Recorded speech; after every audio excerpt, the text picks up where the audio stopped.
YS Jaganmohan Reddy చుట్టూ coterie ఉందని, ఆ కోటరీ వల్లే తాను వైఎస్ఆర్సీపీకి దూరం అయ్యానని విజయసాయిరెడ్డి చేసిన వ్యాఖ్యలకు మాజీ మంత్రి గుడివాడ అమర్నాథ్ కౌంటర్ ఇచ్చారు. ఆయన గతంలో ఢిల్లీలో మాట్లాడిన మాటలకు, ఇప్పుడు విజయవాడలో మాట్లాడిన మాటలకు ఎక్కడా పొంతన లేదని అమర్నాథ్ చురకలంటించారు. వైఎస్ జగన్ కోటరీ అంటే అది ప్రజలే అని అన్నారు. అయినా ఏ రాజకీయ పార్టీ చుట్టూ కోటరీ ఉండదో చెప్పండి. ఆ మాటకొస్తే చంద్రబాబు చుట్టూ కోటరీ లేదా? మొన్నటి వరకు కోటరీలో ఉన్న మనమే ఇప్పుడు ఆ కోటరీ గురించి మాట్లాడితే ఏమి బాగుంటుందని అన్నారు. ఏ ప్రొఫెషన్లో కోటరీ ఉండదో చెప్పు. ఉదాహరణకు మీ ఏబిఎన్ ఉంది, మీ రాధాకృష్ణ గారి చుట్టూ కోటరీ ఉండదా? ఉంటుంది కదా. ఇగో మా విశాఖపట్నంలో రామకృష్ణ ఇలా చేస్తున్నాడు, లేకపోతే ఇంకో దగ్గర ఇంకోటి ఇలా చేస్తున్నాడు చెప్పేవాడు చేసేవాడు ఉండడా చెప్పు. సో కోటరీలు అనేటువంటివి ఈ ప్రజాస్వామ్యంలో, ఈ వ్యవస్థలు అన్నింటిలోని ప్రతి స్థాయిలో, ప్రతి వ్యవస్థలో, ప్రతి దగ్గర ఉండేటువంటిది. సరే, ఆ కోటరీల గురించి ఎవరు మాట్లాడాలి? లేకపోతే ఆ కోటరీలో లేనోళ్ళు మాట్లాడాలి తప్ప మొన్నటి వరకు ఆ కోటరీలో ఉన్నటువంటి మనం మాట్లాడితే ఎలా చెప్పు. సో ఇవన్నీ కూడా ఆలోచించి మాట్లాడుంటే బాగుండేది. సరే, ఇంకా పార్టీ నుంచి రాజీనామా చేసి వెళ్ళిపోయిన తర్వాత అంతకంట ఇదిగా మాట్లాడతారని అనుకోవడం మన అమాయకత్వం అంతే. ఎప్పుడన్నా ఇంకుల మీద ప్రేమ పుడితే మన మనసులు ఇరిగిపోతుంటాయి. అదే మాకు తెలియాలి. నువ్వు ఆయన అడగాలి, నేనే చెప్తాను. చేసుంటాను.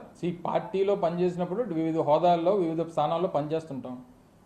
ఇప్పుడు నీకు ఒకరి మీద మనసు ఇరిగిపోయిందని అంటే ఇంకుల మీద ప్రేమ పుడితేనే ఇక్కడ మనసు ఇరిగిపోద్ది. అది ఎవరి మీద ప్రేమ పుట్టిందో, ఎవరి మనసు దేనికి ఇరిగిపోయిందో అనేటువంటి త్వరలో తెలుస్తాయి మనకు. అవన్నీ చూస్తాం కదా రాజకీయాల్లో. నిన్న కూడా వారు మాట్లాడుతూ చెప్పారు.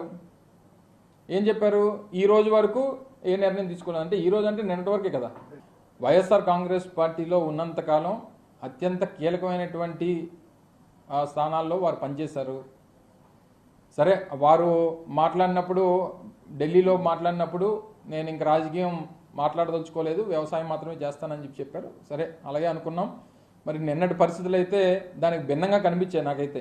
సో నిన్న భిన్నంగా కనిపించిన తర్వాత ఈ కొత్త మాటలన్నీ మనసు ఇరిగిపోయింది, లేకపోతే ఇంకోటి అయింది అన్న తర్వాత ఇంకో మీద ప్రేమ పుడితేనే మనసు ఇరిగిపోవాలి. మరి నా వ్యక్తిగతమైనటువంటి అభిప్రాయం. మరి నేను ఆయన ప్రేమిస్తున్నాను, నేను అది చెప్పగలను. కానీ నువ్వెవరిని ప్రేమిస్తున్నావు నేనే చెప్తాను. వెళ్ళిపోయినటువంటి వారందరూ, నేను ఎవరో ఒకరి గురించి మాట్లాడలేదు. మొన్న ఇదే జగన్మోహన్ రెడ్డి గారు 2024లో కూడా అధికారంలోకి వచ్చుంటే ఇది జరిగేదా?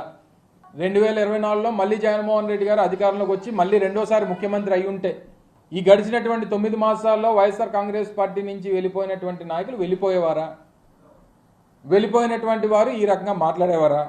ఈ రకంగా జగన్మోహన్ రెడ్డి గారి మీద మాట్లాడేవారా? ఈ పరిస్థితులన్నింటినీ కూడా లేవనెత్తేవారా అనేటువంటిది ఒకసారి మనం మనస్సాక్షిని అడుక్కోవాలి.